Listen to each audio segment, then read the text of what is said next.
Kaya itong 20 peso rice na ito, magic ito eh.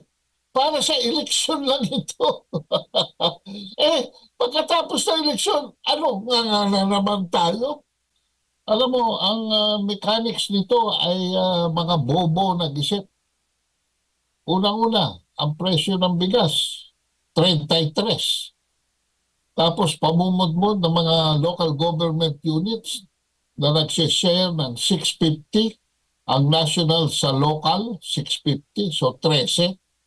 So binawas nila, 20. This is a price manipulation. Pagka talagang hindi kaya, sa loob lamang ng 3 taon, meron na dapat nagawa ang administrasyon na ito, miski kakapiranting.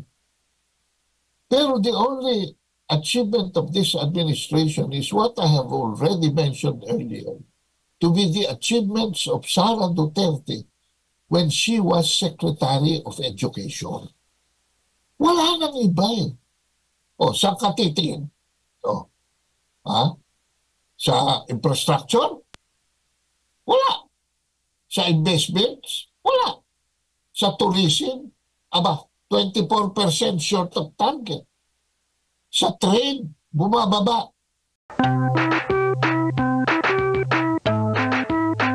Pagpapatunay lamang ng bangkarote na talaga ang utak ng mga namumuno ngayon sa ating bansa. Dahil ang kanilang pinaiiral ay pagmumudmod ng ayuda, and in this kind, ayuda na in kind. Hindi naman makakaresolva ito. Pag naubos na yung yung supply na yan, ano mangyayari? Pag naubos na yan. Alam mo, ang mechanics nito ay mga bobo nag-isip. Unang-una, ang presyo ng bigas, 33. Tapos pamumudmod ng mga local government units na nagsishare ng 650, ang national sa local, 650, so 13. So binawas nila, 20. This is a price manipulation. This is, inabolish nila yung law of supply and demand. Talagang pilay na, no? Bangag na talaga ang mga sasakatuparan ng mga pulisiya ng gobyerno. At ang gagastos sila rito ng 5 bilyon mula sa contingency fund ng Office of the President. At gagastos sila ng 4.5 billion galing sa rice acquisition budget at daragdagan ng 500,000 para sa logistics. Total, 10 billion. Napakalaking kamalintunan nito. This is an artificial supply. Pag natapos na yan, ano ang mangyayari? Wala nang eleksyon. Balik na naman yan sa 54 hanggang 65. Malawak ang panluloko. No? Kung sa akin ibigay yung 10 billion na yan, Jay, alam ko kung saan nilalagay yan eh. Ang aking, kung ako'y tumatakbo ngayon, bilang Pangulo ng Pilipinas, pagpalagay na natin, 5 ang aking ipopropose na reforma para ayusin ito sa bayanan natin. Unang-una, livelihood and food on the table. No? Kung itong 10 billion na ito ay ilalagay sa pag-create ng livelihood, may multiplier effect. Ang 10 billion ay manganganak pa ng hindi lamang 10 billion, magkakaroon siya ng multiplier effect. So, saan ko dadalhin ito? Sa aking pag-aanalisa, ang Department of Agriculture budget ay nasa 200 billion. Ito ay in-increase na ng 20% mula last year. At dinagdagan pa sa National Irrigation Authority ng 42 billion. Ang total nito ay 243 billion. Pero nung tingnan ko, ang share ng fisheries and aquaculture dito ay only 3.6%. Lagay na natin sa 4% lamang ng budget ng agrikultura ay pupunta sa fisheries and aquaculture. So, ano ang mangyayari nito? Ano ang katapat na istatistika nito? 60% ang ng ating mga sambayanan ay nakatira sa mga coastlines. Kaya most of them are fisher folk. At karamihan ng ating coastlines, lalo na sa eastern part ng Pilipinas, ay takip. Ang cover natin ay mga coconut trees. Kaya karamihan din dito ay mga coconut farmers na nagdodoblado bilang mga mangingisda at mamamalakaya. 60% nasa coastlines. So, bakit nagkakaroon tayo ng hunger rate na 27.2% at ang self-rate poverty 63%, the highest in 21 years? Anong ibig sabihin nito? Saan tayo magpa-priority kung tayo gumagawa ng polisiya para sa gobyernong ito? Eh doon, kung saan nandun ang karamihan. At ang karamihan ay nasa coastlines. So bakit 4% lamang ng budget natin sa pagkain ang ibinibigay natin sa fisher folk at mga nagdodobladong mga coconut farmers? 4% lamang. Hindi ba, wala na bang sense of proportion ang mga taong nasa gobyerno ngayon? So, this is the easiest way to create livelihood, Jane. At alam ko yan. Dahil ako ay naging consultant kay Agriculture Secretary Cito Lorenzo mula noong December 2002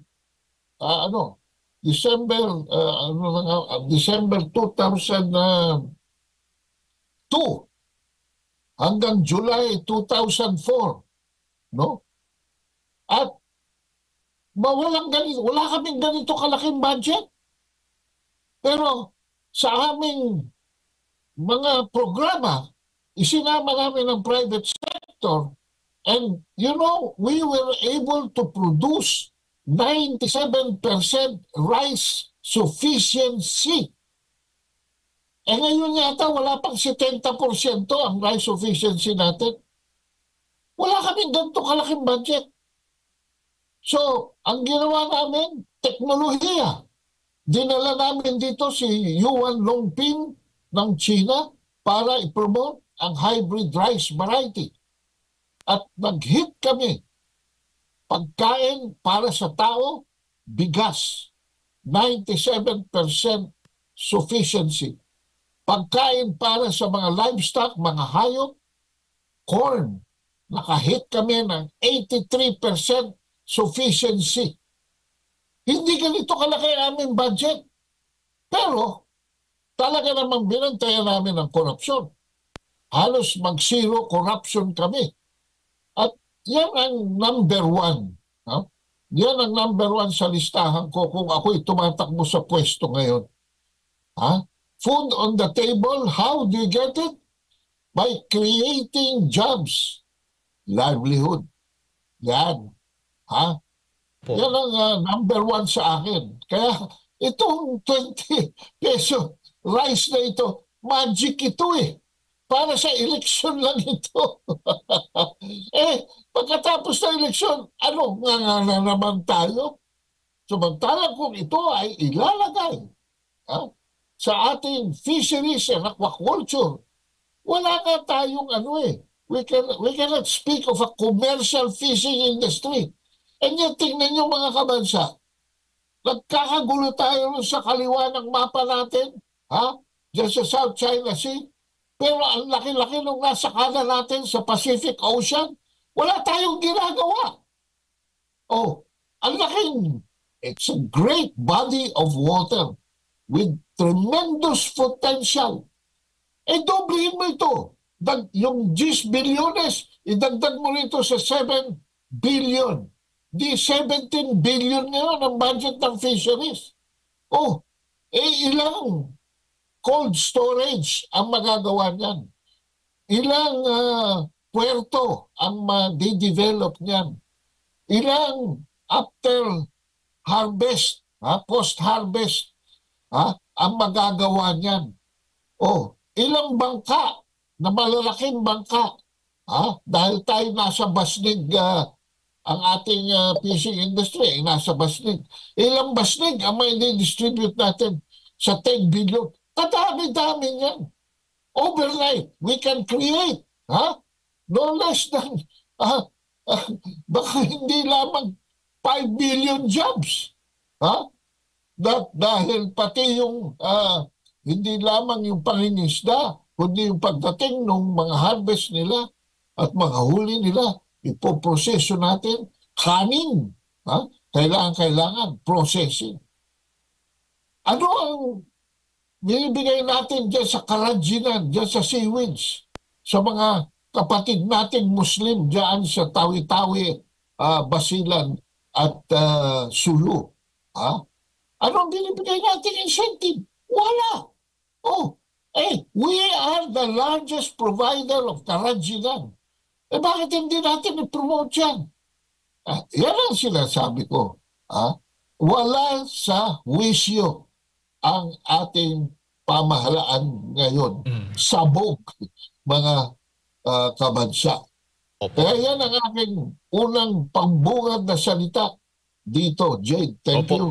Opo, kasama rin po natin si Partner Admar. Pero dagdag ko lang, sa lahat po ng mga nabanggit po ninyo, na mga programa na dapat pagtuunan ng pansin ng ating pamahalaan, alin ba ngayon? Sino ba ngayon? Saan mo nakikita sa mga kandidato o kumakandidato ngayong darating na halalan na may ganito pong plataforma para isulong po? Kasi bate rin po sa lumabas sa latest SWS survey mula noong January, April ngayong taon lamang, number 1 po talaga na iboboto ng mga Pilipino yung mga kumakandidatong may advocacy tungkol sa trabaho o dagdag trabaho, opportunities, job opportunities, maging yung nabagit po ninyo, yung sa pagkain higit sa lahat. Well, klarong-klaro naman kung sino ang may development mission sa ating mga kandidato ngayon. Actually, yung development mission na yan ay nanggagaling sa inspirasyon na nakuha natin sa ating dating Pangulong Rodrigo Duterte. Sino ba ang nasa kabila? Pumunta muna tayo doon sa negative list. Tingnan nyo, mga familiar names. Ang tagal na nila. Ang tagal na nila sa Senado. Ang tagal. 3 artista ang nandun sa kabila. 2 broadcaster na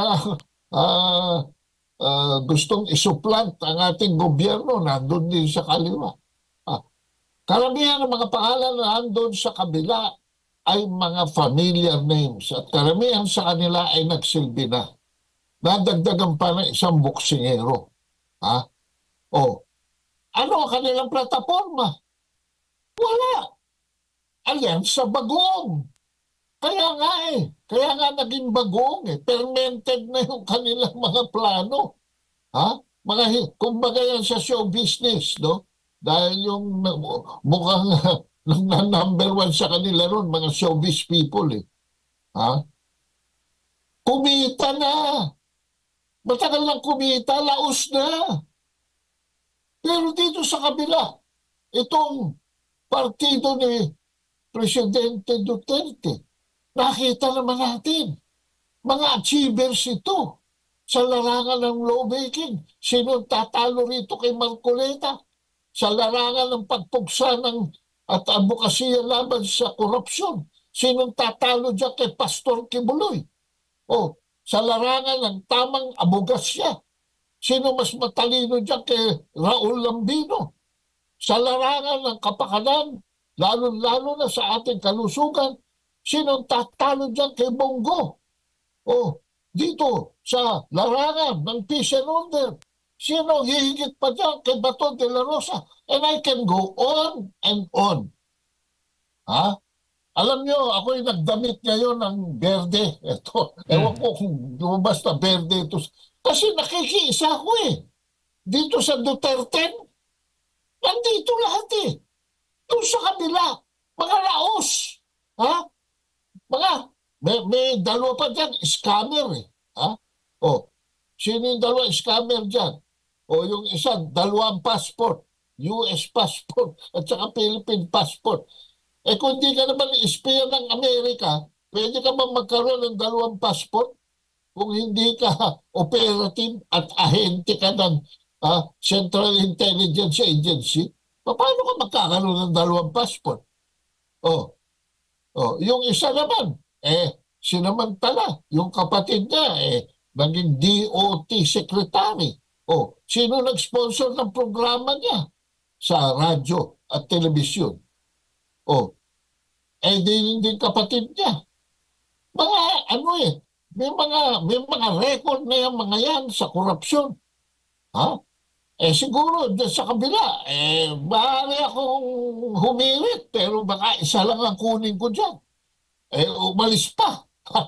Umalis pa sa ticket nila. Pero dito, dahil sa simulain ng ating dating Pangulong Duterte, nagbanggit ako ng 5, Marcoleta, Kibuloy, Lambino, Bongo at Bato de la Rosa, kasi masyado nang hahaba kung isa-isahin mo sila. Makikita natin na ito ang may development platform. Ito ang nakakaintindi. Alam niyo, sa Pulse Asia Survey, paulit-ulit, 72% hanggang 75% ang nagsasabi na ekonomiya ang problema ng sambayanang Pilipino ngayon. Ang sabi nga noon, noong panahon ni Gloria Macapagal-Arroyo, it is the economy, stupid. Kayong mga butante, ekonomiya ngayon ang issue. Huwag kayong lalayo dyan. Alam niyo ang sinasabi ko? Yung inyong 1,000 piso, hindi na tumatagal na isang araw yan. Kakaunti na nabibili ng ating salapi. Kailangan natin ng increase in livelihood, increase in opportunities, increase in daily income, and number of people that have some kind of a living. So, saan nyo makikita yan? Dito sa example na pinakita sa atin ni Bongo, for instance, yung malasakit. Yan ay introductory program. Papunta na po yan sa universal healthcare. Anong ginawa ng healthcare doon sa Alyansa Bagoong? Kumpara natin. Kinuha yung budget ng PhilHealth at pinang-ayuda mga kabansa. Samantalang dito, halos 3 taon pinukpok ni Bongo kanyang ulo para itayo ang Malasakit Center. Malasakit Center yata ngayon wala ng pondo. Ayaw ng pondohan ng administrasyon ito. Bakit? Effective nag-click. Ilan na natulungan dyan? Universal healthcare is another issue. Sa natin, yung pangalawang priority ko, by the way, is education. Ako'y nahulog sa silya. Nung nalaman ko na 19 million, 19 milyones ng ating mga high school graduates are functional illiterate. Sus Mariusip. Para palabasin na education ang number 1 sa budget, minadjik naman itong mga ng Malacanang, niload up niya ng mga institusyon that has nothing to do with basic and tertiary education. O, pati yung Philippine National Police Academy isinama dito sa education budget para lamang makasunod sila sa probisyon ng konstitusyon. Pero ano talaga ang number one budget ng Alyansa Bagoong? Public Works. Public Works, mga kabansa. Pinagkukunan lang nila ng pork barrel yan. Ano pa ba naman pagdating sa edukasyon, mga kabansa? Ang pinakita ng ating kagalang-galang na Vice Presidente sa kanyang matatang curriculum. Inayos niya, back to basics siya. 70% na po ng ating educational system ang nareforma ni Sara Duterte bilang kalihim sa edukasyon.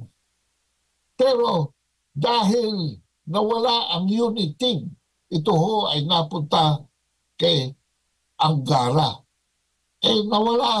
Nawala ang prioridad sa edukasyon, napunta sa public works.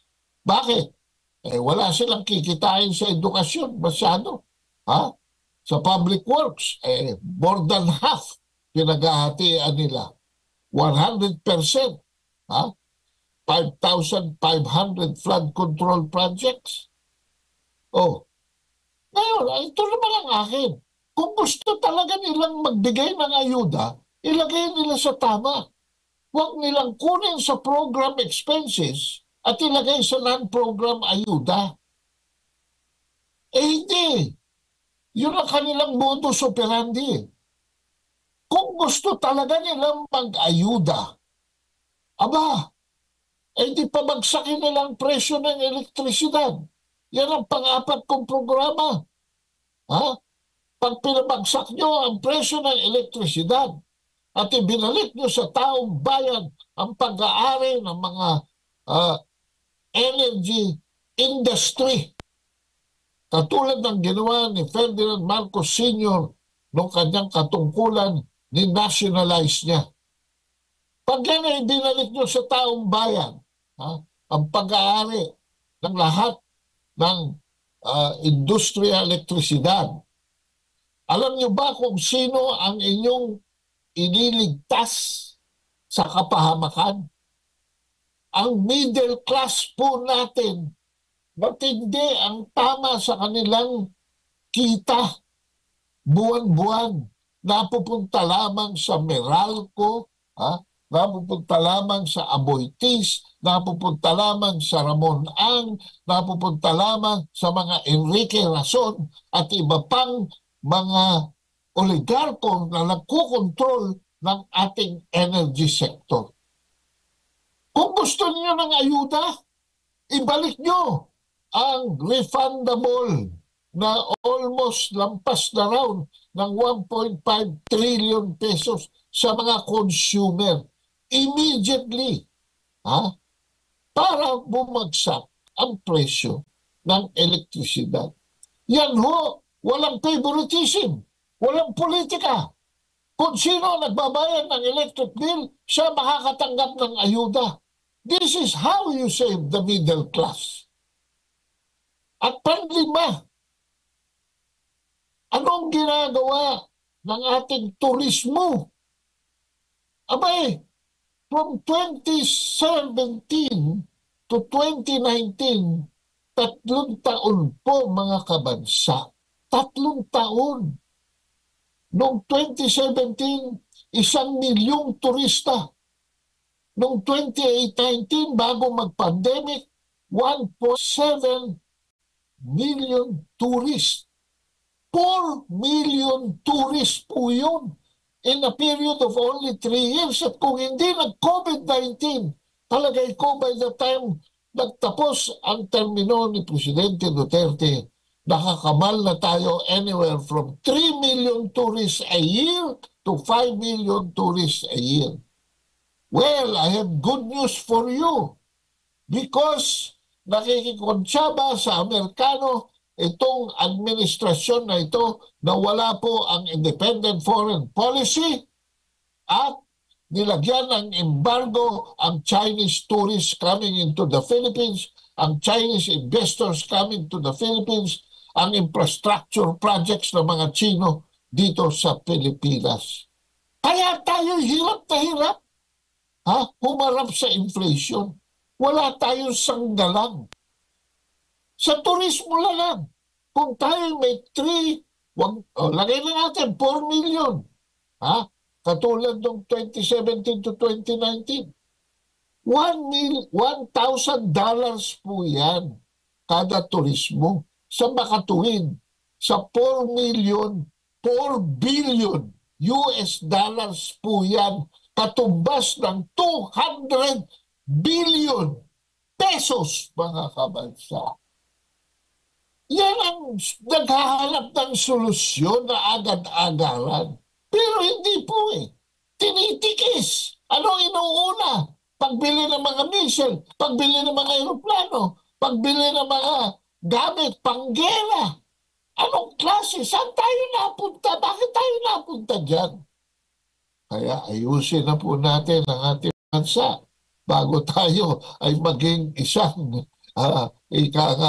Ukraine dito sa Asia. Yan ang balangkas ng aking programa de gobyerno, Jane. Po, huli na lang mula sa akin na Kaado. Sa tingin po ninyo sa natitirang 3 taon ng administrasyon, may pag-asa po pa po ba na nakikita po ninyo? Alam niyo, ang pagbabasihan ko nito siguro, para hindi naman ako maging bias, ay isang ekonomista na dilawan. Dahil masasabi nyo na sa panahon ngayon, laban ng Duterte Marcos, baka mga dilawan lang ang medyo objective sa mga analyst, lalo na ekonomiya. Ako dati, kritiko ako ni Solita Monson. Pero nung sabihin niya, yan ang tinanong ng interviewer sa kanya. In the next 3 years, may pag-asa pa ba ito? Nako, Sus Mariosip, pailing-iling matanda. Si Manang Solita Monson. Alam niyo, pagka talagang hindi kaya, sa loob lamang ng 3 taon, meron na dapat nagawa ang administrasyon na ito, miski kakapiranting. Pero the only achievement of this administration is what I have already mentioned earlier, to be the achievements of Sara Duterte when she was Secretary of Education. Wala nang iba saan ka titingin? Sa infrastructure? Wala. Sa investments? Wala. Sa tourism? 24% short of target. Sa trade, bumababa. At ngayon, by the way, narinig ko kanina yung interview dito kay Victor Lim, yung bagong presidente ng Federation of Filipino Chinese Chambers of Commerce and Industry. Sabi niya, peace and order, malaking problema. Paano tayo makapagninegosyo ng maayos? Sabi niya, ang kidnapping napakataas. My goodness, pati yung aking kaibigan na si Johnny Dayang na nananahimik sa kanyang sariling bahay sa Boracay was assassinated right in his own living room. Breakdown of peace and order. Bubulahin pa tayo nitong si General Marbil na bumabagsak na raw ang krimen. Kalukuhan. Pangalawang problema nila, itong US tariff. Pinagmamalaki na ang taripa daw ng 17% ay pinakamababa sa ASEAN. Hello? Yung sinasabi yung ibang ASEAN countries may produksyon, walang problema sa ekonomiya. Maganda ang patakbo ng kanilang gross domestic product at saka ng kanilang balance of trade. Tayo, saan tayo nang gagaling? O, eto na, mga kabansa. Paano na ngayon? Babagsak ang ating trade, the balance of trade with the US because of this US tariff. No? Hindi na natin kaya yan. Sa 10% nga lang naghihingalo na yung ating balance of trade with the US. Saan tayo huhugot dyan para mahabol natin yung mapupunta sa taripa na dapat ay pupunta na sa bulsa ng ating mga industrialist? Saan natin huhugutin yun? Wala ho tayong paghuhugutan nun because we have no factories. We have an agricultural sector and a service economy. Sa pagitan po, wala tayong industriya. Ang ating pong industriya, call center, OFW, ano pa? Yung mga, wala na rin pogo. Saan huhugot? Wala namang bagong industriyang makukuha dito kay Presidente Marcos. No? Na ang pag-interpret pa ng batas, nako, sus Mariosep, nakakatakot. Saan huhugot? Wala tayong paghuhugutan. Kaya nangangamba ang ating Filipino-Chinese, Filipino-Chinese community na tinatapatan naman ng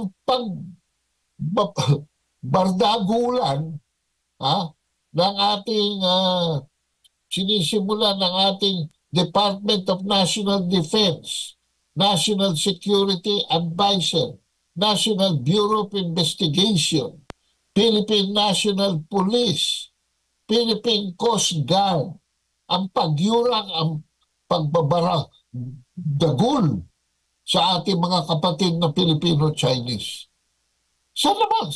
Wala Talagang itong itong administration na ito has a self-destructive instinct. Paano? Hindi ba ating suspetsya ng drug addict ang ating Pangulo? O ano ba ang trait ng isang narco?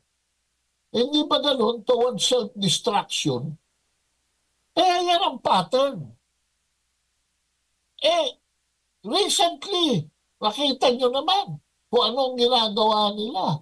Nagpapatrolya sila.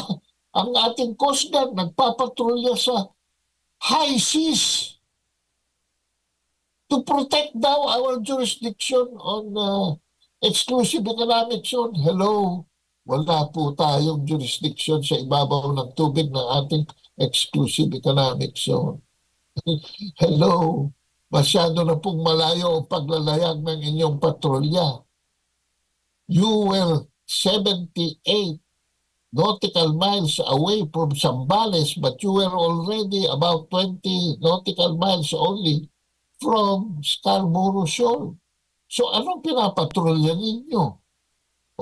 Tapos nung kayo ay sagit-sigitan sa inyong kaliwa ng isang Chinese Coast Guard, galit pa kayo? At ano ang inyong report? That you prevented the Coast Guard from entering the Philippine side. You are 78 nautical miles away from Zambales. No? After yung cups and rubber ninyo dyan, yung wild goose chase nyo dyan, ano lumabas? Yun naman, yun BRP Cabra ng Coast Guard. Ano sumunod? BRP Apolinario Mabini naman ng Philippine Navy. Pumasok na doon sa territorial waters ng Scarborough Shoal na kontrolado ng China. Bakit naman? Wala bang kompas ang ating Philippine Navy? Sinadyahan nyo yan Pagpapabigay niyo, nagpakita kayo ng bayan. Dahil, bakit? Papunta yung Apolinario Mabini sa military exercises with the Americans. the Japanese and meron yata mga kasama Australiano. Oh, pagka meron kayong big boys on the block, ang tatapang nyo. Oh, tapos hindi pa tapos yun. Dahil nung Tuesday lang natapos yun eh. Nung 29 lang ng Abril natapos yung military exercises. Anong ginawa ninyo? Nanggulo naman kayo doon sa May Pag-asa. Inokupay niyo yung Sandy Cay. Siyempre tataboy kayo ng China dyan. So, ano itong ginagawa niyo? What is this pattern? At lumabas pa itong si Rear Admiral Trinidad na ang sabi ay nagkakaroon na raw ngayon ng preparasyon para magpatrolya ng Philippine Navy doon sa Taiwan Straits. Kundi ba naman mga siraulo? Now, what is the common denominator in all of this? Yung tinatawag nilang rule-based order. Yan pong rule-based order, pagpapatupad po niyan, ang nagdala ng gera sa Iraq, Afghanistan, Korea, Vietnam, at lately, Ukraine. Gusto niyo bang sumunod dyan sa rule-based order? Hindi na ho nila. Pati Department of Foreign Affairs, mga kabansa, ako'y nangangamba dahil ginagamit na nila ang terminong rule-based order. Yan pong rule-based order, yan po ang batas ng Estados Unidos sa paniniil sa kanilang mga perceived enemies throughout the world. That is not international law. Ang international law po ay kabuuan ng lahat ng customary at unwritten customary laws at written codes, agreements, treaties, and conventions throughout history. Yan pong rule-based order is in contravention of international law. Kaya kita nyo, ano ang best example ko dyan? Hindi naman membro ng UNCLOS, ng United Nations Convention on the Laws of the Seas ng Amerika. Pero ano ang ginagawa nila? Ginagamit ho nila ang UNCLOS panggugulo sa ibang bansa. Pero sila, hindi apektado. Ang dami hong mga kapalpakan ng administrasyon na ito. Tapos mababalitaan natin, gusto nilang bumili ng missile dyan naman dyan sa India. Yung mga BrahMos na yan. Gusto nilang ipasok yung Typhoon missile system. Gagamit ng Tomahawk missiles. Gusto nilang ipasok yung mga F-16. Sa pagsasaliksik natin, nakita natin. Gusto lang ng ibang sektor at ibang mga interested parties na kumita. Abay, maniwala kayo, isang F-16 bebenta nila sa atin ng $267 million. Samantalang yung mas advanced na F-35, binibenta lang nila sa Israel ng $115 million. Hindi ho ba highway robbery yan? Ngayon, sino gustong kumita dyan? Sino nagbebenta dyan? Tingnan nyo kung sino magre-retire. Magre-retire na ho siya. May mga general ho dyan na magre-retire this year. Dahil 51 years in service na sila. Walang pabaon. Malungkot naman ang retirement kung gano'n. Hindi po ba, Jane? Kado, si Admar po ito. Magandang hapon. Balikan ko lang itong dito po sa mga ginagawang hakbang ngayon. Nakikita nyo po ba, halimbawa, itong bagong programa nila na 20 pesos sa kada kilo ng bigas. Yung timing niya na ipinaitupad ito during sa panahon na mababa ang grado ng administrasyon, lalo na si Marcos Jr. At the same time, sa panahon din ng halalan, ngunit nanindigan naman ng COMELEC dito na hindi pwede Hindi pwede. Pwede ninyong gawin ninyo yan after na ng halalan. At nakita rin natin yung pagmumukha ni Marcos Jr. na sa mga plastic din na mga supot sa bigas. Nakikita niyo po ba na maliban doon sa mga ayudahan itong bigas na ginawa, makikita niyo pa ba na meron pa mga kahalintulad nito na pamamaraan para mas mapabango pa ang imahe ng kasalukuyang administrasyon? Abay, di kasi. At bakit sa Visayas ibubuhos lahat yan? Dahil natatalo na ni Pambari 4, si Gwen Garcia. Ha? Baka magkaroon ng bagong gobernador sa Cebu. Yung ba rason? At napakahina ng alyansa bagoong sa buong Visayas and Mindanao. At yan yung dadalhin. Palagay ko, obvious naman yan. No? Para sa akin, kung talagang genuine, no, ang intensyon ng ating Pangulo, noong siya ang Secretary ng Agriculture, noon dapat niya ginawa yan. Para at least, pagpasok niya, nakatupad na siya, iski na tagilid o medyo pilit. Ha? Nakatupad na siya sa election promise niya. Hindi ngayon na kung saan napapanahon ng isang eleksyon. Aba, pagkaya na nagwagi. Baka sa 2028 election, 10 piso na lang ang 1 kilo ng bigas. Dahil 20 milyon, imbis na 10 bilyon, 20 bilyon ang gagawin nilang subsidiya. Mga kapatid, mga pagulang, at mga mamamayang nakikinig sa programang ito,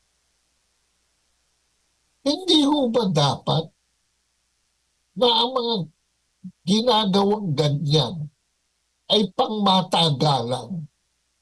This is just, para kung ano yan, ay bakuna. Kung walang COVID, wala nang bakuna sa COVID. Diba? Ano itong 20 billion na ito? Itong 10 billion na ito na magre-resulta sa subsidiya, sa presyo, sa merkado. At lalabas lamang ng 20 billion. Hindi ho ba parang bakuna yan? Pagka wala na ho yung purpose sa bakuna, paano na?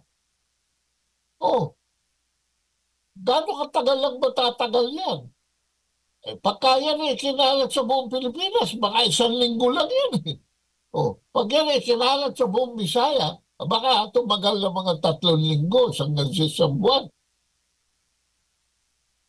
Kaya ito ho ay malawakang panluloko.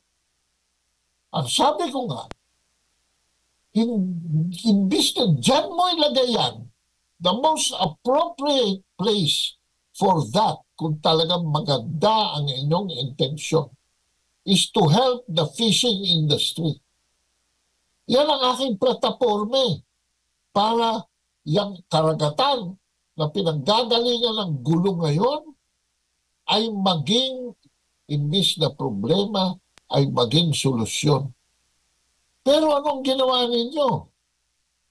Pork-culture budget, ulitin ko, ang nilaan ninyo for fisheries. Samantalang 60% of our people, of our population, live in the coastlines.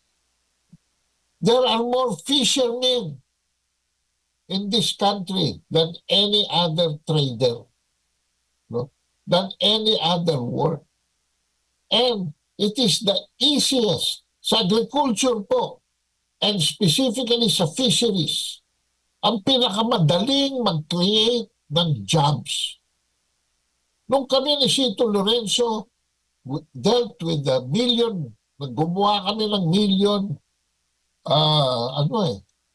million jobs project, 4 months lang ho, nagawa na namin. Kaya ang total na nagawa namin noon is between 3 to 4 million jobs in just 20 months of the term of Luisito Lorenzo Jr. Kaya, sabi ko, basta tama ang programa at nandiyan naman yung mga roadmaps. Dahil matatalino naman yung mga nandiyan sa agriculture eh. Huwag nyo lang hahaluan ng korupsyon eh. Oh. Bakit nagawa namin in 20 months? Kayo, 3 years na, hindi nyo pa magawa. Aba, sino may diferensya? Di kayo. So, itong 20 peso per kilo rice is just panacea ang tawag dyan. Temporary relief. Yan po ay parang paracetamol lamang para humupa yung lagnat. Pero kung yung lagnat ay due to an infection, hindi po kaya ng paracetamol yung infection. Ganyan din ho ang application dito sa 20 peso per kilo rice. Matapos mawala yung epekto ng paracetamol, babalik ho tayo sa infeksyon ng ating agriculture and fisheries industry. Sa mga dekada na ho of neglect. At ngayon, mga kabansa, bibigyan ko kayo ng specific example. Ako ho dati, hindi ako bumibili ng bigas because my father left for me 3 hectares of rice land dyan sa Chaong, Quezon. At sapat na po yan sa consumption ko. In fact, hindi lang ako hindi bumibili ng bigas. Nagbibigay po ako ng bigas sa mga mahihirap. Tahimik lamang, quiet lamang. Ang unang mahihirap na binibigyan ko ng bigas ay yung mismo mga farmer ko. Sa iba, sa coconut at sa iba pang aspeto. Sa rice, sa iba pang aspeto ng agrikultura na iniwan sa akin ng aking magulang. Hindi ho ako bumibili. Sapat-sapat ho. Yung iba, binibenta ko pa para makapag-contribute ako sa mga matrikula ng mga pamangkin ko, apo ko, etc. Alam niyo ba nangyari sa akin? Under the Marcos administration, mga kabansa, yung pong farmers ko doon sa 3 hectares ko, ayaw nang magtanim dahil lugi sila. Ang patubig po ay naputol dahil sa paggawa ng isang toll road mula Alaminos, Laguna hanggang Lucena City. At binarahan po ang lahat ng daluyan ng irigasyon. Sino yung oligarko na yan? Yan po yung nagmamaang-maangan sa inyo, nagmamalaki na siya ay para sa taong bayan. Walang iba kundi si Ramon Ang. Nawala po. Ang natira sa aking irigasyon is only 20%. So ayaw na magtanim. Dati po, nakakadalawang ng 3 croppings ako sa isang taon. Can you imagine? Now I am buying rice. And I am buying rice at more than 50 pesos per kilo. Ibig ka naman bentahan nyo ako niyan 20 pesos na yan eh. Hindi naman ako pipilan dyan eh. Bakit? Papunta pa lang ako doon sa pinagbebentahan ng 20 pesos per kilo na yan eh. Papunta pa lang ako Nagbibihis pa lang ako. Ubus na ho yan supply ninyo. Kaya this is a big scam. This is a big lie. Kaya huwag na tayong maglukuhan dito. No? Yan po, courtesy of Alyansa Bagoong. Pero alam niyo mga kabansa, ipahihiram ko ang talino ko ipahihiram ko ng libre dito sa Duterte, sa mga senador. Nai-elect natin ang mga senador ni Rodrigo Duterte at ni Sara Duterte, ang aking talino at natitira pang edad habang ako'y buhay. Pahihiram ko sa kanila ng libre para sa bayan, mga kabansa. Yan po pinangakako ko sa inyo. Dahil kung nagawa namin ni Sito Lorenzo in 20 months, maaari po natin ibalik yan in 1 year, 2 years, 3 years, 4 years. Ayusin natin ang bansa natin. Ngayon, huwag na ho tayong magpabukas. Baka wala na pong kinabukasan. Lalo-lalo na dito sa 19 milyones na high school students na functional illiterate. Anong klaseng kinabukasan ng ating mamamayan yan? So yan ang aking pananaw dito. No? Huwag tayong padala dito sa 20 peso per rice. Because this is temporary. This is in fact disadvantageous to our economy. Because this is not productive. Pag ubos na po yung ayuda, pag ubos na po yung 10 billion, balik na naman tayo to reality. At mas masakit dahil kailangan tanggapin natin na tayo ay naloko ng alyansa bagoong mga kabansa.